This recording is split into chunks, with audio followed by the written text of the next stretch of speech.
നിങ്ങൾ എവിടെ വെച്ചാണ് കണ്ടുപിട്ടിയത്? ഉണ്ടായതാണ് ചെറുപ്പം. ആർമി ഹോസ്റ്റൽ ഡൽഹിയിലായിരുന്നു. ഡൽഹിയിലായിരുന്നു.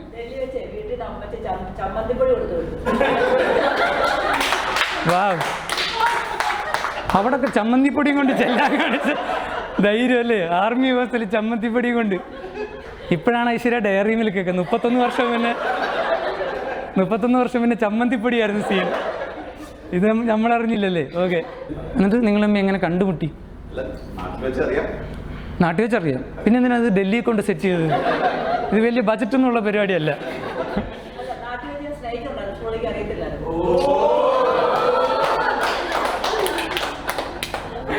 പുള്ളിയുടെ തലയിലത് തേങ്ങ വീണെന്ന് തോന്നുന്നു. അപ്പോഴാണ് പുള്ളിക്ക് ചേച്ചിയുടെ പേരെന്തായിരുന്നു? മോളിയാ.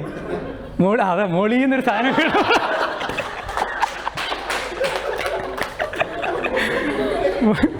മോളിന്നൊരു സാധനം എന്തോ ഒന്ന് വീണു. അപ്പോഴാണ് പുള്ളി മോളിയെ ഓർത്തത്. മോളിക്ക് എന്നോട് ഇഷ്ടമുണ്ടെന്ന് തോന്നുന്നു. ആ തേങ്ങ വെച്ച് എന്നെ ചമ്മന്തി അരച്ച് ചമ്മന്തിയും കൊണ്ട് ചെന്നു അല്ലേ? ആർമിയിലെ ജോലിയാ കളഞ്ഞേക്കാൻ പറഞ്ഞു. എനിക്ക് ചമ്മന്തിപ്പൊടിയാണല്ലോ, ഞാൻ കഴിച്ചു, ഞാൻ അത് കൂട്ടി ജീവിച്ചോളാം, ഇനി അതിനായിട്ട് നീ പണിക്കൊന്നും പോകണ്ടാന്ന് അല്ലേ? ഓഹ്, എൻ്റെ ഓഫ് ദ സ്റ്റെപ്പ് പെട്ടെന്ന് കഴിഞ്ഞാൽ എനിക്ക് ചമ്മന്തിപ്പൊടി വരെ കിട്ടിയാൽ മതി. അപ്പോൾ നാട്ടിലായിരുന്നു, ഇഷ്ടമായിരുന്നു, പറയാൻ പറ്റിയിട്ടില്ല. പുള്ളിക്കറിയത്തില്ല. പുള്ളി ആൾക്കാർ മോളി എന്ന് സൈഡിൽ നിന്ന് പറയുമ്പോൾ പുള്ളി കുർബാനയ്ക്കിടെ ഒന്നുമില്ലല്ലോ, മോളിലെന്ത് എടാ മോളി നിന്നെ നോക്കണം. അങ്ങനെ ചമ്മന്തിപ്പൊടിയും കൊണ്ടാണോ ആദ്യമായിട്ട് ചെല്ലുന്നത്? വീട്ടിൽ നിന്ന് ഒരു ചമ്മന്തിപ്പൊടി മാത്രം.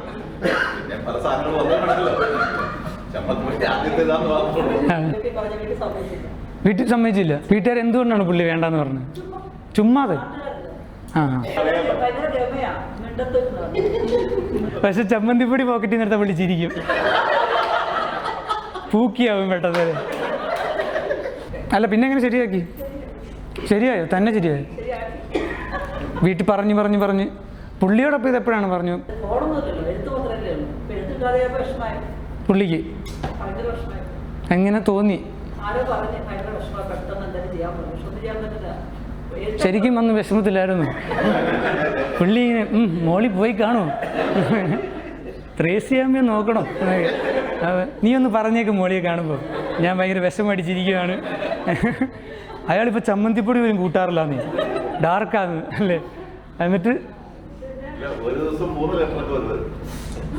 ഓ